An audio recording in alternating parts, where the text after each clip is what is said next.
بسم اللہ الرحمن الرحیم۔ شروع اللہ کا نام لے کر جو بڑا مہربان نہایت رحم والا ہے۔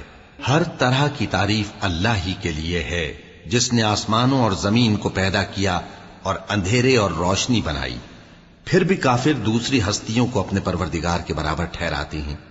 وہی تو ہے جس نے تم کو مٹی سے پیدا کیا، پھر مرنے کا ایک وقت مقرر کر دیا اور ایک مدت اس کے ہاں اور مقرر ہے۔ پھر بھی تمہیں کافروں اس بارے میں شک کرتے ہو، اور آسمان اور زمین میں وہی اللہ تو ہے۔ وہ تمہاری پوشیدہ اور ظاہر سب باتیں جانتا ہے، اور تم جو کام کرتے ہو وہ سب سے واقف ہے۔ اور اللہ کی نشانیوں میں سے کوئی نشانی ان لوگوں کے پاس نہیں آتی مگر یہ اس سے منہ پھیر لیتے ہیں۔ جب ان کے پاس حق آیا تو اس کو بھی انہوں نے جھٹلا دیا، سو ان کو ان چیزوں کا جن سے یہ ہنسی کرتے ہیں